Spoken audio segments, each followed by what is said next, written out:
ก็ขอยกมือ10 นิ้ว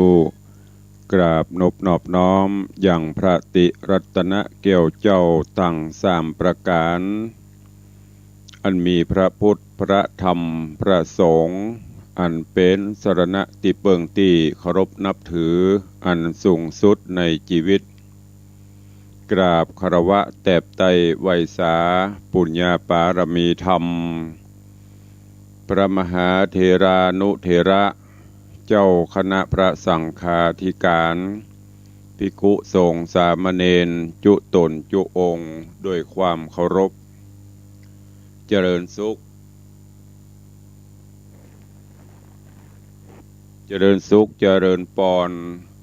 ปอออกไม่ออกศรัทธานาบุญตินจองห้องวัดจุหนุ่มเท่าใจยิงขอน้อมต้อนรับทุกท่านเข้าสู่รายการมรดกธรรมกำเมืองตั้งสถานีวิทยุกระจายเสียงพระพุทธศาสนาแห่งชาติและสังคมคลื่นเพื่อการศึกษาพระพุทธศาสนาและวัฒนธรรมส่งสัญญาณกระจายเสียงจากสถานีวิทยุวัดฝ่ายหินตำบลสุเทพอำเภอเมืองจังหวัดเชียงใหม่สถานีวิทยุพระพุทธศาสนาจังหวัดเชียงรายสถานีวิทยุคลื่นพระพุทธศาสนาวัดหนองกายตำบลสันปะยางอำเภอแม่แตงจังหวัดเชียงใหม่สถานีวิทยุ CM77 วิทยุอินเทอร์เน็ตล้านนาสถานีวิทยุคลื่น FM 96.0 เมกะเฮิรตซ์ตลอดจน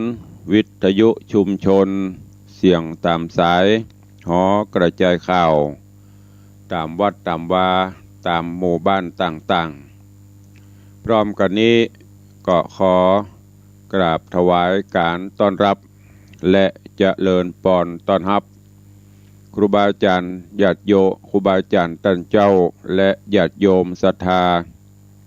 ที่ได้ติดตามรับชมรับฟังทางหน้าจอ Facebook ไลฟ์สดของสถานีมรดกธรรมวัดวังสิงห์คำของ104ธรรมะคลายเครียดตลอดจนของวัดฝ่ายหินของทาง YouTube ในเวลานี้ รายการนี้ดำเนินโดยกล่าวกับผมอัตมภาพพระครูวิสิทธิ์ศรีลาภรณ์เจ้าคณะตำบลประเดชเจ้าอาวาสวัดวังสิงห์คำตำบลประเดชอำเภอเมืองจังหวัดเชียงใหม่เป็นผู้ดำเนินรายการก็จะได้น้อมนำเอาธรรมะสาระคำสอนปืนบ้านล้านนามาพบมาปะกับทุกท่านเป็นประจำตั้งแต่เวลานี้เป็นต้นไปแสงเงินแสงทองจับขอบฟ้ารุ่งอรุณวันใหม่มาถึงแล้วใครยังบ่ตื่นใครยังบ่ลุกก็ตื่นกันได้ลุกกันได้ละเด้อขวายแล้วเวลาขณะนี้ก็6 โมงป่ายแล้ว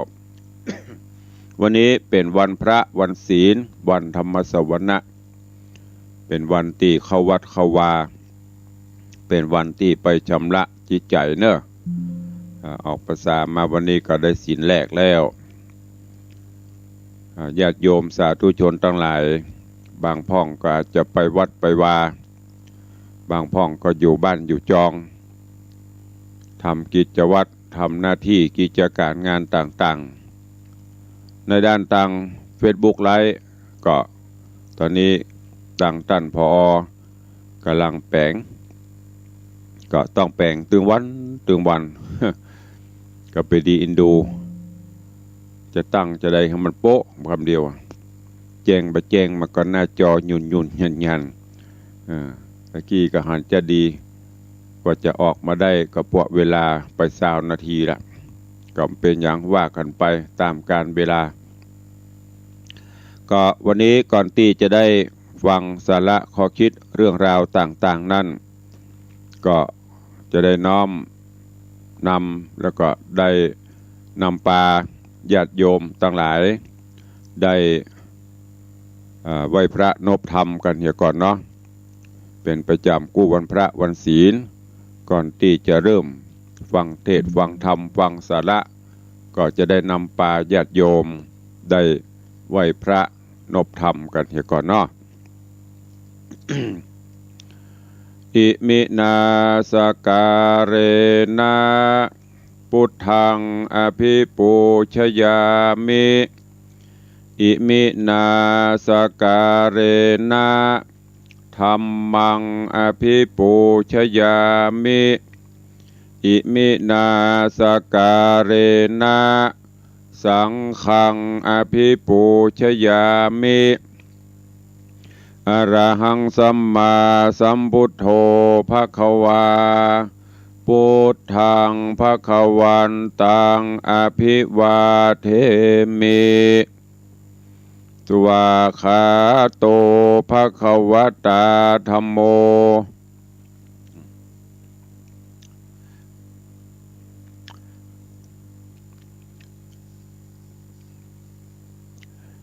อิมินาสการเรนะพุทธังอภิปูชยามิอิมินาสการเรนะธัมมังอภิปูชยามิอิมินาสการเรนะสังฆังอภิปูชยามิอรหังสัมมาสัมพุทโธภควาพุทธังภควันตังอภิวาเทมิสวาคาโตภควตาธัมโมธัมมังนะมัสสามิสุปฏิปันโนภควโตสาวกสังโฆสังฆังนะมามิหันธมยังพุทธัสสะภควโตบุพภาคณมกาลังกโรมะเสนะโมตัสสะภควโตอะระหะโตสัมมาสัมพุทธัสสะนะโมตัสสะภควโตอะระหะโตสัมมาสัมพุทธัสสะนะโมตัสสะภควโตอะระหะโตสัมมาสัมพุทธัสสะ อิติปิโสภควาอะระหังสัมมาสัมพุทโธวิชชาจารณะสัมปันโนสุขโตโลกวิทู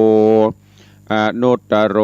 ปุริสะธรรมสารถิสัทธาเตวะมนุสานังพุทโธภควาติสวาคาโตภควตาธัมโมสันทิฏฐิโกอากาลิโกเอหิปัสสิโกโอปัญญิโกปัจจตังเวทิตาโปวินยูหิติสุปฏิปันโนภควโตสาวกสังโฆอุชุปฏิปันโนภควโตสาวกสังโฆญาญะปฏิปันโนภควโตสาวกสังโฆสามีจิปฏิปันโนภควโตสาวกสังโฆญาติทางจัตตาริปุริสายุคานิอัฏฐปุริสาปุคลาเอสาภควโตสาวกสังโฆอาหุนยโยปาหุนยโยทักขินยโยอัญชลีกาลนิโยอนุตตรังปุญญเขตังโลกัสสติได้ไหวพระเรียบร้อยต่อไปฮับศีลเนอนะโมตัสสะภะคะวะโตอะระหะโตสัมมาสัมพุทธัสสะนะโมตัสสะภะคะวะโตอะระหะโตสัมมาสัมพุทธัสสะ นะโมตัสสะภะคะวะโตอะระหะโตสัมมาสัมพุทธัสสะพุทธังสรณังคัจฉามิธัมมังสรณังคัจฉามิสังฆังสรณังคัจฉามิตุติยัมปิพุทธังสรณังคัจฉามิตุติยัมปิธัมมังสรณังคัจฉามิตุติยัมปิสังฆังสรณังคัจฉามิตติยัมปิพุทธังสรณังคัจฉามิตติยัมปิธัมมังสรณังคัจฉามิตติยัมปิสังฆังสรณังคัจฉามิปานาติปาตาเวระมณีสิกขาปะทังสมาติยามิอตินนาตานาเวระมณีสิกขาปะทังสมาติยามิมุสากาเมสุมิชาจาราเวระมณีสิกขาปะทังสมาติยามิมุสาวาตาเวระมณีสิกขาปะทังสมาติยามิสุลาเมระยะมัชฌะปมาทัฏฐานาเวระมณีสิกขาปะทังสมาติยามิอิมานิปัญจสิกขาปทานิสีเลนะสุขติงยันติสีเลนะโภคสัมปตาสีเลนะนิพุติงยันติตัสมาสีลังวิโสตะเย ก็ได้นำปาทุกท่านไว้พระนพธรรมจบไปเรียบร้อยต้องขอสุมาเนอะอาจจะหลงเว็บตาก็เมาพอหน้าจอพออก็ยุ่นยันไปกึ่งชั่วโมงบะแปลงก็ไปพอเฮ้ยงงตาก็ดีพอตำปุ่นตอนนี้ก็ดีพอสมาธิไม่มีมันเป็นยุ่นยันหุบไปแล้วตะบะเดียวเดี๋ยววันพุธก็เปลี่ยนเอาไอ้เครื่องน้อยเอามันจะไปได้ง่ายเดี๋ยวเปิดปุ๊บติดปั๊บอันนี้ตากระพอตั้งจอ2 จอ 3 จอทุกเช้าเลยมันไม่ราบรื่นเรียบร้อยสมาธิบ่ค่อยมีมันพอหลายตีไมค์ก็ดีแปลงคอมก็ดีพอเฟซบุ๊กก็ยุ่นยันยังบ่ฮู้ปั่นศีลก็บ่จัดผิดถูกแล้วเด้อ ก็วันนี้เวลาก็ล่วงเลยไป20 กว่านาทีละ ก็วันพระวันศีลวันนี้ฟังน้ำฟังธรรมกันเนาะเดี๋ยวใต้รายการมีเวลาก็ค่อยอู้ไปช่วงนี้เสียงก็บ่ค่อยดีเนอะอะแฮมอากาศก็เริ่มจะเปลี่ยนแปลงก็จะเข้าสู่หน้าหนาวหน้าร้อนหน้าหนาวปลายฝนต้นหนาวพอดีก็ช่วงนี้ฝนก็เริ่มจะสางซาไปพ่องแต่ก็ยังมีอยู่แต่ว่าก็ครึมก็ดูแลสุขภาพกันด้วยเนอะโดยเฉพาะไข้หวัดไข้หยังมันจะมาตัวหน้าหนาวอากาศเย็นประกอบกับโรคระบาดถึงแม้นมันจะสั่งซาไปก็จะได้ประมาทวางใจก็พยายามถ้าอยู่ที่คนหลวงคนหลายก็จะไปละไปหลงไปลืมใส่หน้ากากกันเนอะช่วงนี้ตั้งน้ำท่วมน้ำนองก็คงจะเบาบางลงไปแต่ว่าที่น้ำท่วมน้ำขังก็เกือบจะเป็นปกติบางท่านก็อาจจะอยู่ในช่วงของการทำความสะอาดเพี้ยวกวาดล้างคราบสกปรกต่างๆเนอะก็อย่างที่ปริยังพนบอกถือเป็นการล้างจิตใจเขาไปตัวเองก็จะได้มีสมาธิตัวเองก็ฟังน้ำฟังธรรมกันก่อนเนาะวันนี้วันศีลก็เดี๋ยวก็ก้อยมามาจ่ากันทางใต้รายการ ส่วนทางหน้าจอ Facebook ไลฟ์ก็ท่านผอกำลังดำเนินการแปลงอยู่ก็ว่ากันไป เป็นไปตามสภาวธรรม นะโมตัสสะภะคะวะโตอะระหะโตสัมมาสัมพุทธัสสะ สุดสูสังละพะเตปัญญันติสัทธโวฟังลาโสตุจนะสัพพุริสะตังลายตังยิงใจหนุ่มเทาตังสัทธาเก้าจุคนจุงแปลงใจต้นหืมมันอย่าได้คืดสอดดันไปต่างได้อดใจอยู่ฟังไปทีอันว่ากรรมสอนนี้หากมีประโยชน์ต่อตนเองบ่เหมือนฟังเพลงนั้นเราได้แต่ม่วนเป่าได้ประโยชน์หลายน้อยแม่นเต้าไปกวยบ่หันมีการฟังธรรมจุ่งฟังดีที่สั้นกึดสอดดันยือยาวเป็นเรื่องราวแต่โสดหากมีประโยชน์ต่อชีวิตตนขอศรัทธากุคนมวลหมู่จุงพรำหูดาฟังไปบาดนี้แด่เตอะฟังดูแลหลานเฮยหลานจุงแปลงใจบานโจมเจินเข้าจักยกยืนกำสอนฮืดหลานจุงสังวรจำชื่ออย่าเฮือได้เฮือนีหายฮือมันคงควายลับเด็กลูกเจ้าหลานจากเนี่ยการอันใดนานเล่าหน่อยใหญ่จุงพิจารณาควายฮืดดีย้ำเป็นหนุ่มเป็นสาวอย่าได้หนีขี้ข้านอย่าได้ ดื้อด้านทกถอนป้อแม่สอนจูงฟังกรรมมันหิหาเงินคำเมียดไว้เพื่อจักเฮือได้สุขเจยบานแม่นจากเมกู้ปานกับตัวอย่าเอากันเป็นผู้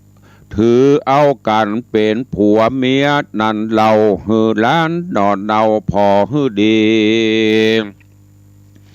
คนสมัยนี้มีหลายหลากพองตุกยากหนีตายมาก็แซงมาจากเก่าอูว่าเป็นลูกเผ่าผู้เสียทีจุมคนดีก็มีมากคนบอดีก็หักหนีหลายและนาลานเฮยอันหนึ่งนั่นเล่าแม่นได้อยู่เป็นเก้าเจ้าเหือนก็อย่าแสเสือนไปนอกขีดพิษจารีตประเวณีเกิดยะบดีใบบอดไปต่างจุสอดสะแวงหาบดีนักนาพิษแผกป่าหือบานแตกแพ่พันผัวเมียกันหลักเล่นจู้ผัวเมียบ่หูเจ้าบ้านเปิ้นตึงหานมันจักเป็นควันเอาไม้ห่อเหือนจักได้แตกเพตาโลกโบตาแตกจักแตกมั่งเฮียตามบ้านเหมือนหมูมาได้สั่งมาน้อยใหญ่เฮาต้องได้อูฟู่จากการเข้าของเงินคำฮิยากหายากของเล็กน้อยหากปะนั่นจากจ้างปาวายจักชิบหายไม่เอาความทุกโศกเศร้าจักติดตามมาจักได้เครื่องกาอย่าล้างลูกหลานห้อยคางเฮียหายผัวเมียต่างหลายและลูกเต่าจ้างได้โศกเศร้าโดยวาจาติเตียนนินตา108จังว่ายอดแดกหือผิดใจ ด่ากันไปแสบฮ้อนเป็นกรรมหายฮ้อนนากวนดีใจ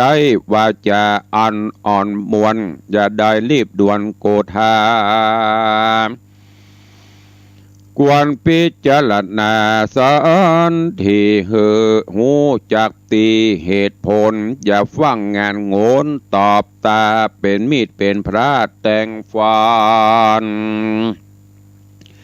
จากป่าตุกผ่านเอาไม้เป็นกรรมใหญ่ติดดาคุกขังเอาศีลเอาธรรมพระเจ้าธรรมนี่เล่าเข้าข่มจิตใจก็จักอยู่สบายไปเมื่อลาและนาแถมประการหนึ่งนั้นนาได้เกิดมาในโลกลาเป็นคนก็กลัวความโจรตุกยากต่างคนก็หากอาศัยกันอยู่ปัจจุบันเลี้ยงคาบเน่าเกิดตัวเก่าเป็นวันต่างก็ภายพันก่อสร้างปลูกแปลงบ้านเกหาเพื่อกันเลือดดูมาหนาวฮ้อนต่างกู้ซ้อนแฝงไฟมีผัวเมียไว้เตรียมใจเพื่อเป็นสิริมงคลไปนาบ่เฮอตกต่ำจ้าที่ลุนกำจูนนุนบ่เฮอเดือดฮ้อนกับกู้ซ้อนเตรียมคิง จากได้เปิ้งปิงเมื่อยามจากได้เปิ้งปิงเมื่อยามเท่าถ้าผัวหาบเล่าก็ฮือเมียก่อนดังกำบอกบอนตาลสอนเป็นโอวาทการผัวเป็นกระดาษฮือเมียเป็นดินสอก็จักยังจักปอเลี้ยงกันกลุ่มกันพาผัวกรรมเมียช่วยตุ้มก็จักอยู่กุ้มกันไปนานกันผัวไปทำงานนอกบ้านเฮือเมียปลูกสร้างตั้งหลังมันการมันงานบ่ขี้ค้านเมียอยู่บ้านมันปลูกมันฟังเป็นของอันกินปัจจุบันมีพร่ำพร้อมและนาแถมไหนอย่านึ่งอย่าอยู่บ้านได้ฮือคงควายฮือคงควายพอดยำหัวบ้านตีในลุค่ำคานฮือแป้งบ้านเหือนตรงแบงมันพอหลังคาจอบอดีงามช่วยกิจกรรมการต่างๆนาจักเป็นประโยชนากับมูลลาศรัทธาตั้งหลายดังกำปากนั้นเหมือนบาดังผีสอนการเติงคาบตอนบ่ขาดโลนเข้ากาดแปะเปิ้นมากินเป็นนี่เป็นศีลย้อนต้องใส่บ่หิหอมไว้เงินคำยังหน้าน้ำเป็นคนขี้ค้านนอนอยู่บ้านได้เอาลูกยิ้มใจมาแอมคางมีเลือกส่วนบอกกว้างน้อยปล่อยว่าปล่อยวางเปล่าบ่ปลูกฝังอันใดเล่าสักอันเต่าว่าปล่อยแง่มันผากควายขึ้นเต็มลายปอท่วมหัวบ่อปัดปัวเอาสั่งมาปลูกเอาแต่ลูกแอมคางจ้ากล่าวอ้างว่าบ่ได้เนี่ยอันใดเอาลูกเตรียมใจมากล่อมแม่มันลวดออมล้อมรับตัวกันผัวมาหันก็ว่าบ่น้อยมันบ่อยู่วันนี้บ่น้อยมันสั่งลูกกวนคุยหากตี้แต่แม่มันบ่ดีขี้ค้านยังอยู่บ้านก็บ่ฮิบ่หามีหมูแม่เป็ดไก่บ่เอาใจใส่พอก้อยขี้เหงื่อขี้ฝอยเต็มขวงบ้านขี้เต้าไฟปานถมทอง ใบไม้ใบตองดังจอมปลวกมีแต่มีแต่ปากสวกใจดำถ้วยจ้อนตำเรียราดบ่อเพียวกวาดคัดสีถ้วยจ้อนมีก้าแกงเก่าเมนบูดเน่าลายวานแมงวันผ่านตอมหยาบกลิ่นเมนสาบเลือลายบ่หูจักภายสวยลางกลางห่วงล่างก็เหมือนกันและนาฮืบมันช่วยกันเดินหน้าลูกหลานตันเต่าฟังดูลาลานเฮยลานเท่าบ่ใจปากหวานไข่สอนไข่สั่งอย่าได้ฝ้าฟังหนีไก่ฮื้อหลานอดไปฟังอดใจฟังไป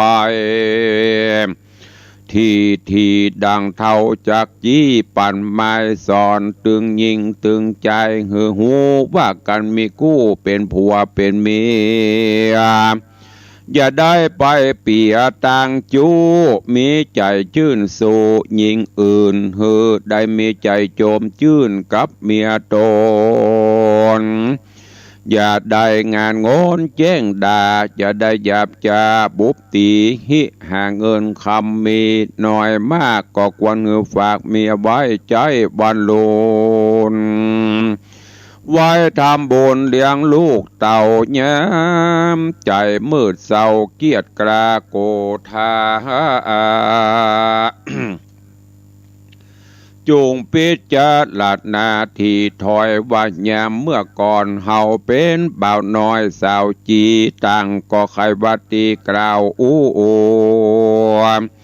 โดยใจจอบสู่เจยบานดังน้ำตาลศูนย์อ้อยจากว่าฮักบ่น้อยดังจักกัน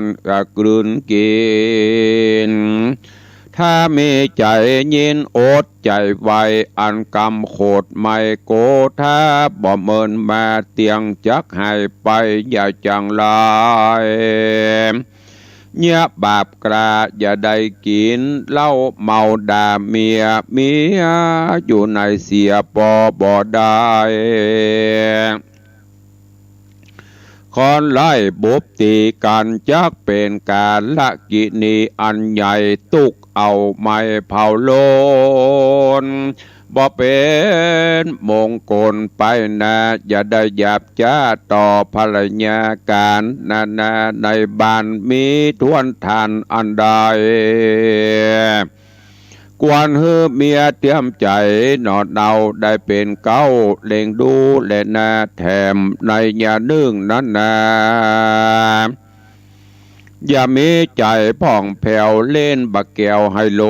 ตั้งถั่วโปเล่นพายสลากกินรวบหายหวยเบอร์มันมีแต่เรื่องแต่เนอบ่มีจักได้ กวนป้ากันหิหอมเงินคำไว้หักษาเอาไว้เลี้ยงบุตรตาหนอยิงใจเอาไว้เมื่อเฮาบ่สบายเจ็บป่วยบ่ได้ไปขอภัยช่วยยืมใต้ยืมเนื้อเอาไว้จุนเจือเลี้ยงพ่อแม่ต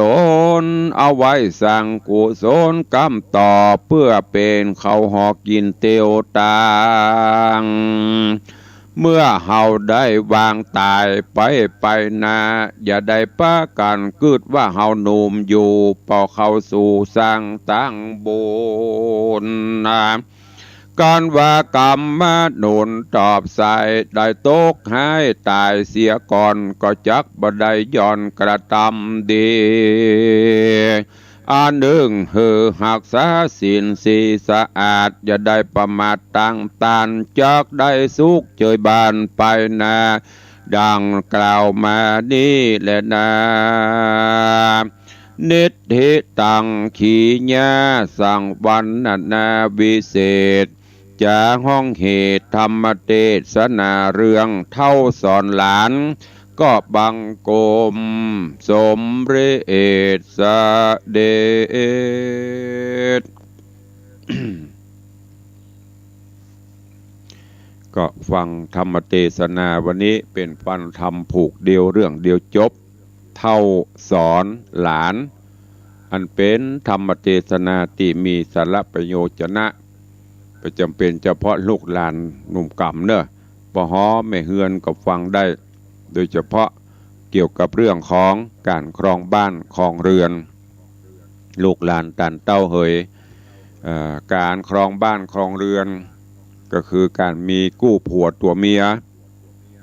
การที่เราได้ตกลงปลงใจมาอยู่ด้วยกันฉันสามีภรรยาหรือว่าฉันผัวฉันเมีย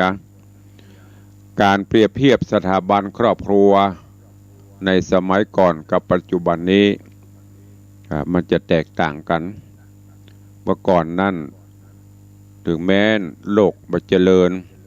การค้าการขายการสัญจรการต่างๆบ่เจริญแต่สังคมเจริญในด้านจิตใจ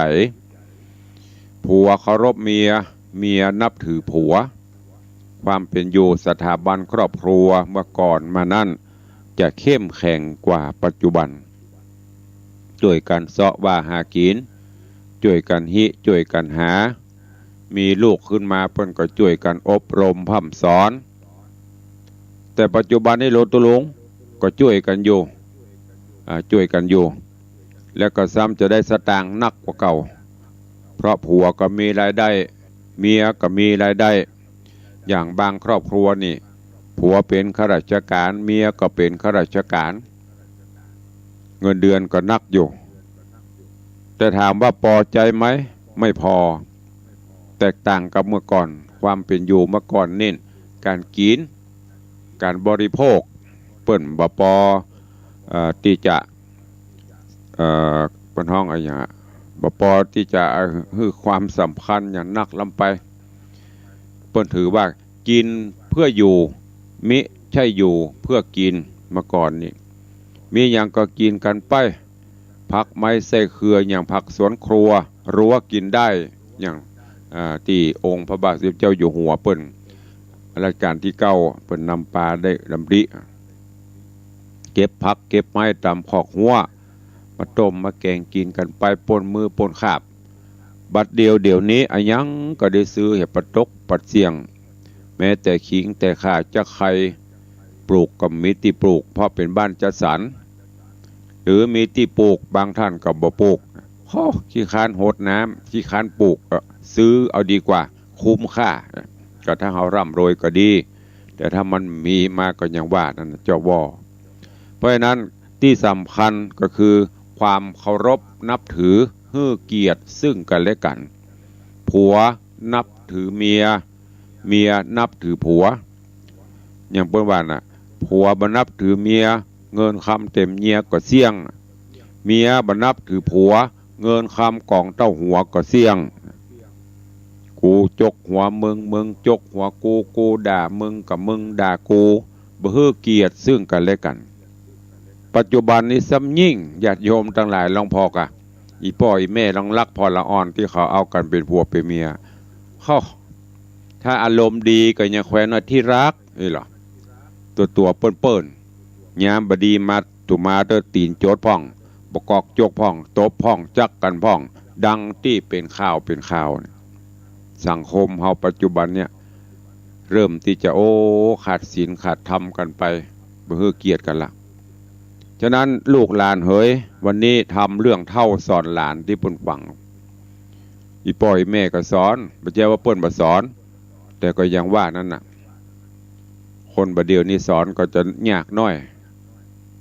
ล่าโดนด่าย้อนกลับก็มีนับตั้งแต่กิริยามารยาทกิริยาวาจาเริ่มนับวันนับก็จะอ้างสิทธิอ้างอย่างต่างๆเรื่องของผมเรื่องของข้าจะเนี่ยจะได้ก็ได้แม่นแต่ว่าเฮาอยู่ด้วยกันในสังคมมันก็ต้องมีกรอบเพียงน้อยมีศีลมีธรรมเพียงน้อยคือเกียรติซึ่งกันและกันนับตั้งแต่ในบ้านในจองไปจนถึงคนรอบข้างรอบตัวคือเกียรติซึ่งกันและกันสังคมเฮาจะน่าอยู่ผัวเคารพเมียเมียนับถือผัวลูกเต้ามีความกตัญญูเนี่ยมีความม่วนอกม่วนใจเนอะญาติโยมทั้งหลาย จะไปเอาใจตัวเกินลำไปมีอภิษอย่างพ่องอู้จ่ากันเนอะบัดถ้าไปเข้าหาหมอบัดถ้าเข้าไปหาเมื่อบัดถ้าไปถามหมอดูตัวออกบอกตัวได้ใช้ตัวเป็นตุลุงบอกหลายกู้หลายคนบางพ่องจุโลเข้ามาถามตุลุงดูดวงได้ก่อเขาก็ถามถ้าจะให้ดูแบบธรรมะนี่ดูได้แต่ถ้าให้ตุลุงดูแบบอย่างโหราศาสตร์โหราจารย์ตุลุงบ่ได้เหียนตุลุงดูไปจ้างแล้วก็ได้บอกไปว่าโยมหรือลูกหลานเหยหมอดูที่ดีที่สุดก็คือตัวเก่าเฮานี่แหละแม้แต่หมอรักษาไข้ต่างๆที่ดีที่สุดก็คือตัวเฮานี่แหละมันเป็นจะได้ตุลุงลองยกตัวอย่างเฮาไปหาหมอสมมติเจ็บไข้ได้ป่วยไปหาหมอเปิ้นก็ชี้แนะชี้นำบอกจะอ่านเนอะแต่ตัวเฮาแบบปฏิบัติเปิ้นชี้แนะชี้นำเปิ้นตกยาให้กับกินแล้วมันจะไปหายได้จะได้เนี่ยและให้มาเนื่องการอยู่ด้วยการกู้ผัวตัวเมียหรือเฮาจะไปเนี้ยอันหยังนะไปมีไผหูกับใจเฮากึดอันหยังไผหูกับเฮาหมอดูจะไปเก่งตัวเฮาได้จะได้อันนี้มันได้ว่าเปิ้นนะมันได้ว่าเปิ้นบ่ดีนะดีเปิ้นก็ชี้แนะชี้นำเพื่อดีแต่ที่ดีที่สุดคือตัวเฮานั่นแหละพอตัวเก่าเฮา1สมอง2ตีน2มือเนี่ยดีที่สุดแล้วลูกหลานเฮยใจสติปัญญาเอาธรรมะเข้าใจบอกว่ากันเวลาเฮาบ่สบายใจไปปรึกษาเปิ้นดูเมื่อดูหมอนั่นก็ดูไปแต่ก็จะไปให้ความสำคัญเกินไปอย่างประเดี๋ยวลองสังเกตพอกัน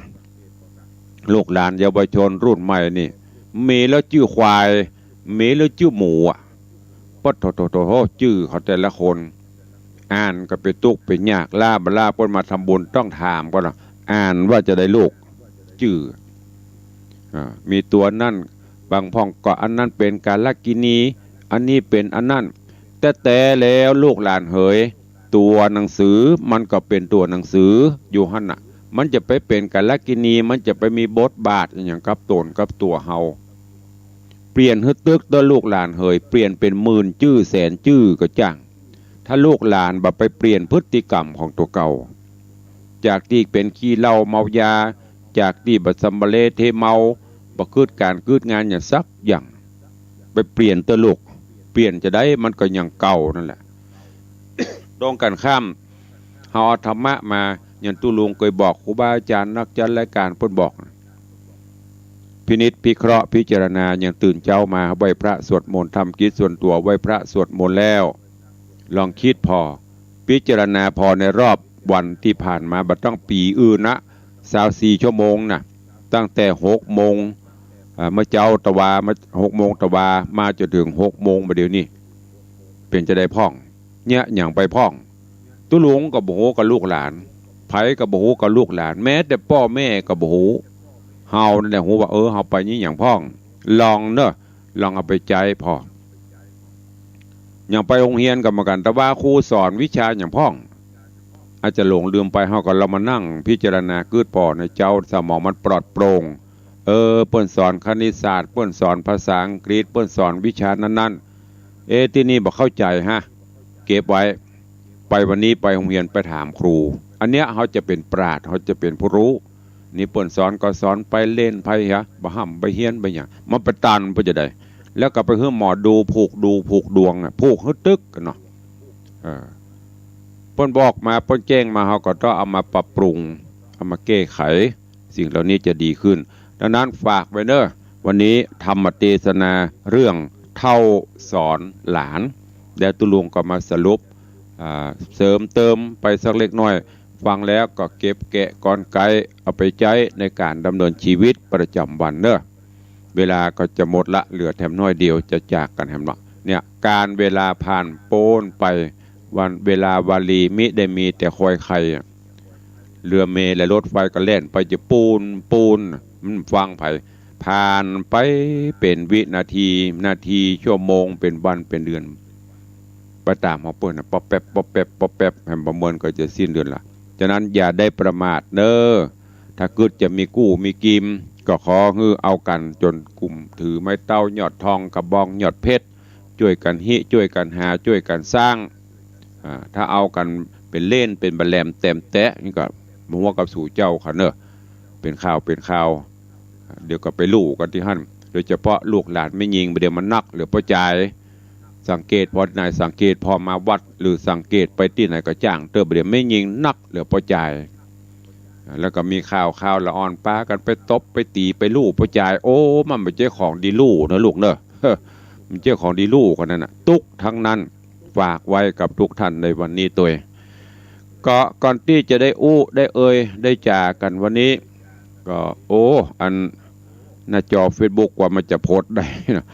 ท่านผอ.ก็เต้งจนเหือไหลขย้อยเหมือนกันเนอะกว่าจะโพสต์ขึ้นมาได้ตอนนี้ก็ปกติละ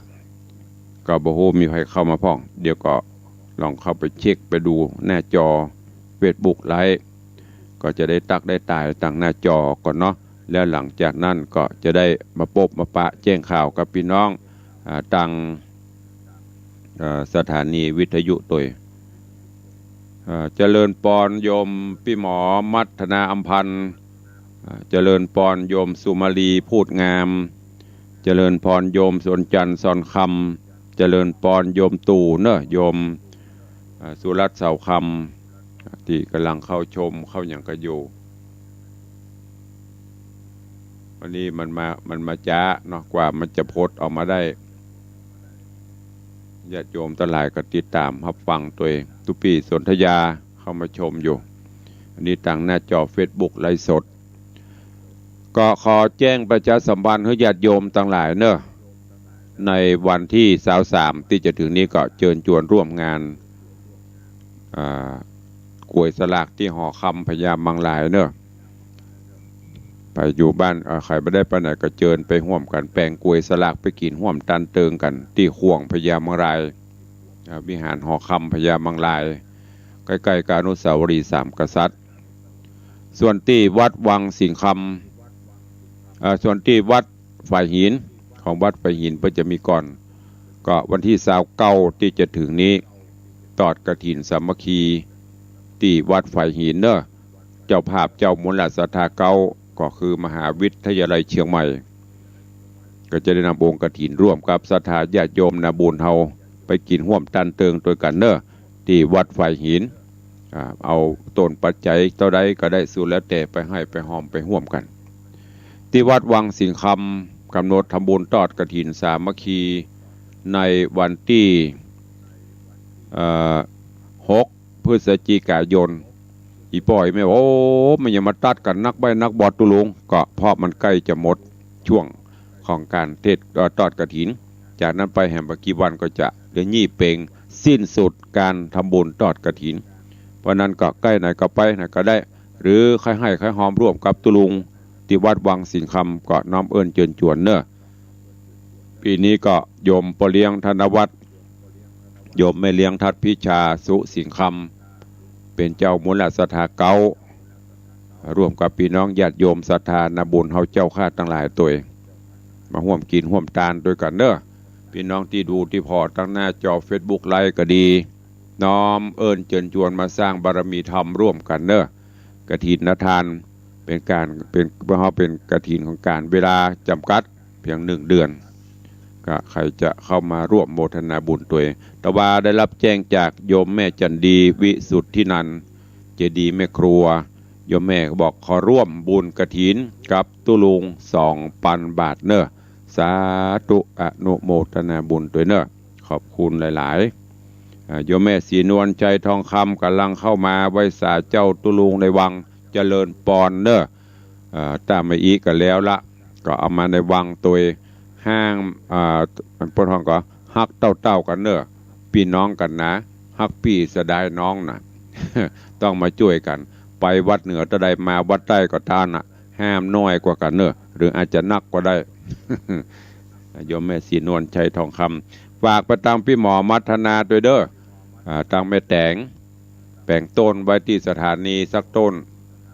ที่รพสตนะแล้วตะใดจะมันเตอะเพื่อตั้งปูนปนมาได้กับฝากพี่หมอเป็นอัน สะพานบุญตัวเองได้สัก100,000-200,000ก็เอาละจะได้ระดมทุนจะได้รื้อกุฏิบุยๆเนอะตลอดโจรโยมโจรจันทร์ตอนคำก็ดีโยมปีสุมาลีพูดงามหมู่นี้ที่เข้ามาติดตามเนอะฝากไว้ตัวเองตาพินานล่าตัวเนอะพินานแปลงฝากต้นมาพวกนี้ก็มีกับแปลงต้นทำกรรมฉลองอารามปิยจันทร์ ตัวลงตั้งชื่อเปิ้นอารามปิยจันทร์บ้านพินานโจรจวนแต่พี่น้องโดยซิวโดยเซลตัวเนอะโดยซิวกะอย่างก็เวทนั่นน่ะไปห้อมไปให้ไปหอมกันที่บ้านพินานนั่นเนอะพินานจะรวดฉลองอารามของเปิ้น แปลงต้นกระถินมาแปลงนกยุงตัวใหญ่ๆบินจากดอยซิวโฉบลงมาที่วังสิงคำเพื่อนนี่เชิญชวนทุกท่านตัวเองแล้วก็ใครจะร่วมโมทนาบุญปู่ตัวนอนเนอะปู่ตัวนอนหน้าห้องน้ำใหม่ก็ตารางเมตรละ300 บาทก็ตอนนี้ช่างแต่ว่านี่เททับหลังเทขัดมันตีหลังคาดาดฟ้าห้องน้ำแล้วก็ปรับปรุงช่วงนี้ก็ตุลุงต้องขอสุมาอภัยตัวเองก็อย่างที่ได้บอกไปอยู่ในช่วงที่ต้องระดมกำลังเพี้ยวกวาดทำความสะอาดงานที่รอข้างหน้านี้1ก็คือสอบธรรมศึกษา2งานกฐิน3งามเดยี่เปงแล้วก็ปิดท้ายเปิดมาตรวจประเมินผลวัดประชารัฐสร้างสุข นะต้องระดมทุกวันตะวันนี่กับเพี้ยวหงครัววันนี้กับหงครัวไปเป็นโซนสถาวัดวังสิงคำเฮาใครฟังก็มาช่วยกันเนอะกินข้าวน้ำจ้ำข้าวไงละเอาได้ทุกพื้นที่7กระจกหน้าต่างประตูดูดฝุ่นล้างถ้วยล้างจานโต๊ะต่างสปะเนอะ พร่ำพรรณนานี่นะก็หมายถึงว่าโลกกันยกใหญ่เด้อเพราะตอนนี้เปิ้นส่งระดับโหนระดับภาคหรือว่าภาคเหนือเนี่ยเพื่อจะมาตรวจวันที่18เดือนหน้าเขามีเวลาเตรียมงานแถม1เดือนจากวันนี้ไปก็เชิญทุกท่านตัวเองเอาโครงบัตรตานได้เปิดหน้าไม้แล้วเนาะ พอเปิดหน้าไม้มันก็ตึงมีไผ่อู้มีก็โยมโปเลี้ยงมีก็เรียกแฮม3 นาทีใครจะฮื้อกำลังใจทางวิทยุโทรเข้ามาได้3 นาทีสุดท้าย0817836540มีใครฟังไม่เอ่ยจากวิทยุตั้งหน้าจอเฟซบุ๊กไลฟ์ตอนนี้กำลังไหลเข้ามาโลอยู่ถึงแม้มันจะจ้าหน่อยเพราะว่ากว่าจะเปิดได้ผ่านไปเกินชั่วโมงพอก็เอายุ่นยันตึงวัน บ่ฮู้มันเป็นกระเด็นแล้วมันพวกจะลองเปลี่ยนเอาอันอย่างก็แท็บเล็ตหลายช่องทางเจริญปอนโยมเปลี่ยงไว้สาขาไว้สาครูบาท่านเจ้าไว้สานักศิลป์นักบุญดีดูทุกหัวออดท่านว่าครูจ้าโอ้เขาเรียกบุกไปอย่างวันเนี้ยได้อยู่ได้ยังยุ่นยันวันนี้กับวันศีลเหมือนตากับมวยลงรับบ่อิ่มเมื่อคืนเป็นบรรลับเมื่อเจ้ามาเป็นง่วงเนี่ยก็เดียวกับง่วงมันบ่มีสิทธิ์1 เดือนนี่หมดสิทธิ์เมื่อยหมดสิทธิ์ไข้หมดสิทธิ์นี่ห้ามเมื่อยห้ามไข้ห้ามให้ห้ามห้องได้ดีก็ได้นะครูก้อยไปทำไปมันก็ม่วนไปวันนี้คนงานก็ขาดนี่ไปใส่สารลำไยว่ะเราเลี้ยงพันเอาไปใส่สารลำไยวันนี้ลา1 วันไปเถอะลาวันเดียวพูกมาพูกมาเนาะก็ไปครับก็เงียบไปก็แหมเดือนก่อนหรอมันตึงแล้วสาธุอนุโมทนาบุญเลี้ยงเด้อสุขภาพครับไว้สาธุบุญรักษาขอบคุณกยมบุญเลี้ยงธนวัฒน์ก็เป็นกำลังใจเนี่ยด้วยแหงเนี่ยบุญเลี้ยงเป็นกำลังใจญาติโยมเป็นกำลังใจเนี่ยมันก็ทำให้ความเหน็ดเหนื่อยเมื่อยล้าหายไปสู้กันไปทำไปเป็นวันเนี่ยนะ มาแล้วสิงเหนือเสือใต้หายนะเรียนนะสิงเหนือมาละยมแม่จันดีวิสุทธินันกราบไหว้สาเจ้าวันนี้เพิ่นเจ้าอดีตมาฮื้อ อดีต ปัจจุบันอนาคตขอบคุณเนอะแม่เนอะโอ้อันนี้ก็เป็นห่วงปุ่นขนาดอยู่แผ่วสันทรายปุ่นนะเนี่ยบุญบารมีมาได้เกิดมาสร้างห่วมกันนะอยู่ไหนมันถึงมา แม่เปลี่ยนดีก็เป็นห่วงได้กินได้บ้าได้อย่างที่ลำดีๆก็ส่งมาดูลาดจ้างแก็บส่งจากพวกสันทรายปุ่นมานะโอ้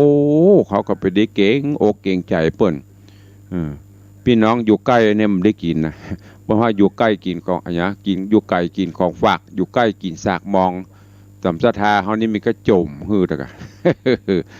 เจริญปอนไม่เลี้ยงนมัสการทางอยู่เด้ออยู่บนวิหารนะกะใช่ถูกอยู่อันแน่กันแน่พระเจ้าท่านใจแน่กันเข้าใจไปใส่ค่ะไปใส่ขันละเรียบร้อยแล้วแล้วหามเบิดกับมาล้างถ้วยเนอะหายเสียบมันจะได้ฮะมันใหญ่สาธุอนุโมทนาแม่เลี้ยงกู้บุญบารมีพ่อเลี้ยงไปเสาะสตางค์ไม่เลี้ยงมาทำบุญเอาไปช่วยกันขอบคุณอนุโมทนาบุญเนอะเอาละเวลามดเวลาตะเล่หันพอปปิดหน้าจอเขายังปิดแต่พอปิดละ ขอนำรายการจากทุกท่านไปก่อนเนอะปะกันใหม่วันต่อไปอยู่ดีมีสุขเหมือนกันจุตนจุองจุผู้จุโขนเนอะจัตตารโอธรรมาวัฏันติอายุวันโนสุขังปะลัง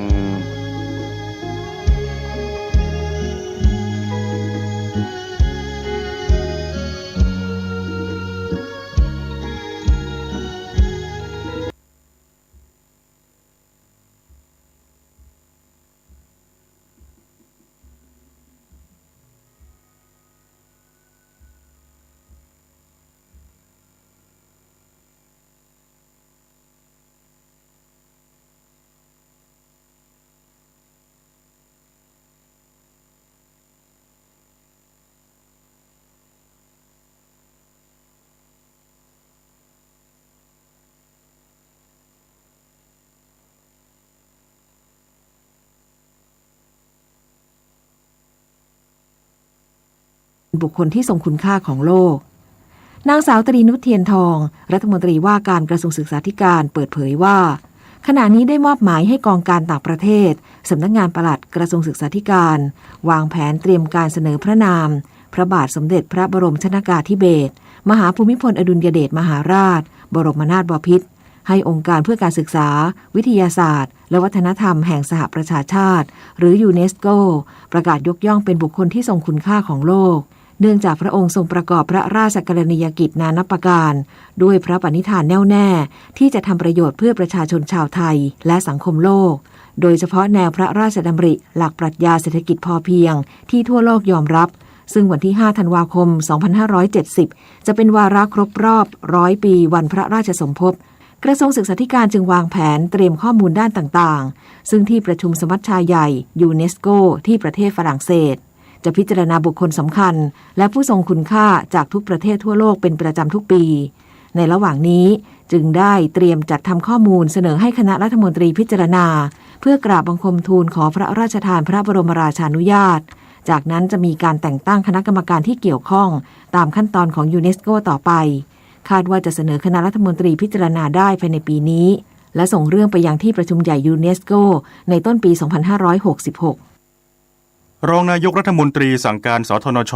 เตรียมพร้อมจัดตั้งศูนย์บริหารจัดการน้ำส่วนหน้ารับมือภาวะฝนตกหนักในพื้นที่ภาคใต้ด้านกรมชลประทานปรับลดการระบายน้ำในเขื่อนต่างๆพร้อมบริหารจัดการน้ำให้เพียงพอในช่วงหน้าแล้งพลเอกประวิตร วงษ์สุวรรณรองนายกรัฐมนตรีพร้อมคณะลงพื้นที่จังหวัดสุราษฎร์ธานีติดตามสถานการณ์น้ำและเตรียมการรับมือฤดูฝนที่จังหวัดสุราษฎร์ธานีวันนี้โดยเน้นย้ำให้สทนช.จังหวัดและทุกส่วนราชการที่เกี่ยวข้องโดยเฉพาะกรมชลประทานกรมป้องกันและบรรเทาสาธารณภัยเตรียมการรับฤดูฝนภาคใต้ที่กำลังจะมาถึง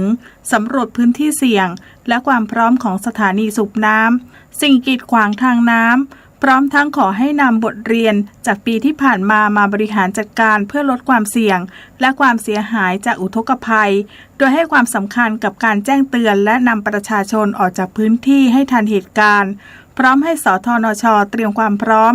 จัดตั้งศูนย์บริหารจัดการน้ำส่วนหน้าในพื้นที่จังหวัดสุราษฎร์ธานีหากจำเป็นด้านนายทวีศักดิ์ธนเดโชพลรองอธิบดีกรมชลประทานกล่าวว่ากรมอุตุนิยมวิทยาคาดการณ์ลักษณะอากาศในช่วงนี้ความกดอากาศสูงหรือมวลอากาศเย็นแผ่